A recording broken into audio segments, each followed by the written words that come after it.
Welcome दोस्तों, मेरा नाम है चेतन और मेरे चैनल में आज हम जानेंगे गर्भावस्था में होने वाली खून की कमी मतलब एनीमिया।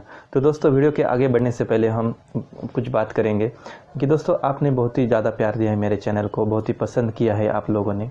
तो ये प्यार देखकर मैं बहुत खुश हो रहा हूँ।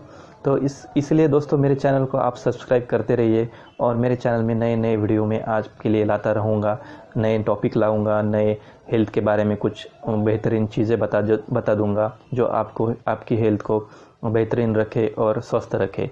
तो चलिए शुरू करते और आगे बढ़ते वीडियो में। तो जानेंगे दोस्तों गर्भावस्था में होने वाले खून की कमी मतलब एनीमिया। तो दोस्तों एनीमिया क्या है? एनीमिया मतलब दोस्तों सामान्य स्तर में खून में हीमोग्लोबिन का लेवल कम हो जाना, उसे हम एनीमिया कहते हैं। तो दोस्तों हीमोग्लोबिन क्या करता है? हीमोग्लोबिन लाल रक्त कोशिकाओं में ऑक्सीजन का संग्रह करके उसे हमारे शरीर में पहुंचाने का काम हीमोग्लोबिन करता है।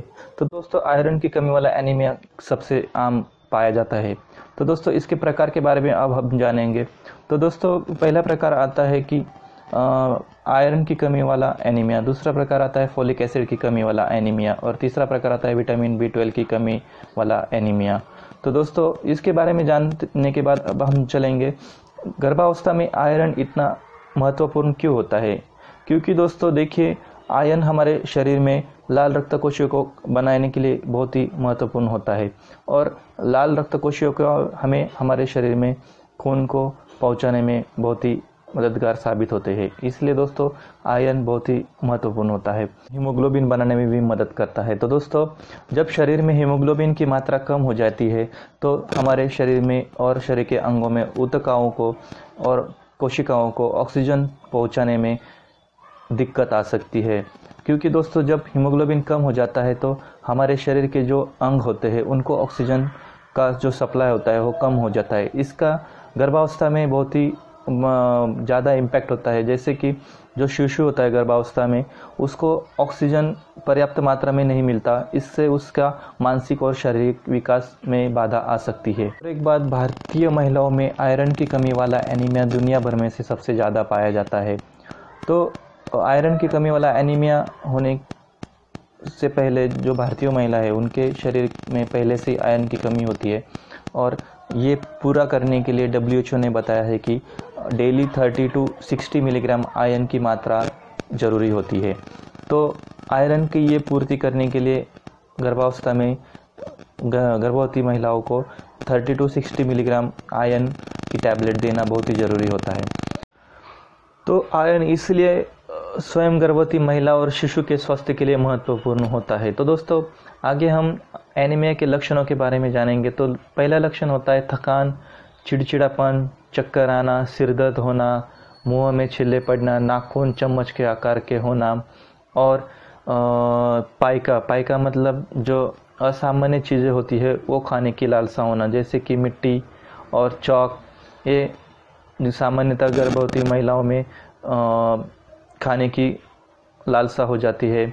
और दूसरे लक्षण भी पाए जाते हैं जैसे भूख कम लगना, नींद कम आना और बाल झड़ना, ये भी उसके लक्षण पाए जाते हैं। तो आगे बढ़ते हुए हम जानेंगे प्रेगनेंसी में आयरन की कमतरता क्यों होती है। क्योंकि दोस्तों प्रेगनेंसी में वोमिटिंग भी ज़्यादा बढ़ती है। कभी कभी इसका वोमिटिंग बढ़ने से शरीर में पेट में खाना टिकता नहीं, इसलिए आयरन की कमतरता होती है शरीर में। तो इसको कभी कभी हाइपरेमेसिस ग्रेविडम भी कहते हैं। और दूसरी बात है कि शादी जल्दी होना, जैसे कि 18 साल के पहले शादी होना। और दूसरी बात ट्विंस प्रेगनेंसी रहना। दोस्तों ये थे इसके कारण। तो आगे बढ़ते हुए हम जानेंगे तो क्या इसका असर गर्भ में जो पल रहे बच्चों को हो सकता है क्या। तो दोस्तों असर हो सकता है, लेकिन कब? जब आपके शरीर में हीमोग्लोबिन की लेवल 7 ग्राम डेसीलीटर पर जाएगी तब आपके शिशु को इसका असर हो सकता है। तो दोस्तों इसीलिए शरीर में आयरन बहुत ही ज़रूरी होता है। और आगे बढ़ते हुए हम उसके उपचारों के बारे में जानेंगे। तो उपचारों में क्या होता है कि आयरन की टैबलेट और फॉलिक एसिड की टैबलेट ये उसमें गर्भवती महिलाओं को देनी चाहिए। और दूसरी बात खान पान में, आहार में जैसे कि वेजिटेबल्स में ग्रीन वेजिटेबल्स, बीन्स, पीज और फिग्स और जागरी, ये इत्यादि आहार में देना बहुत ज़रूरी होता है। दूसरी बात होती है एडिक्वेट ट्रीटमेंट, जिसमें आता है जब गर्भवती महिलाओं में जब मलेरिया होता है और इंटेस्टाइनल इन्फेक्शन होता है तो उसका जितना ज़रूरी है उतना ज़रूरी उसका इलाज होना बहुत ही ज़रूरी होता है। तो ये थे उसके उपचार। तो दोस्तों आगे हम जानेंगे कि गर्भवती महिलाओं में दोस्तों इसीलिए गर्भावस्था में जितना जल्दी हो सके उतना जल्दी खून की जांच करना ये बहुत ही ज़रूरी होता है। इससे पता चलता है कि हमारे खून में हीमोग्लोबिन का स्तर कितना है, आयरन का स्तर कितना है, तो इसके ऊपर हम उसके आगे की ट्रीटमेंट कर सकते हैं।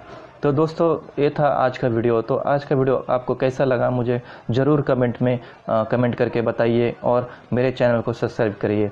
आगे ऐसे ही वीडियो में आपके लिए लाता रहूँगा। धन्यवाद।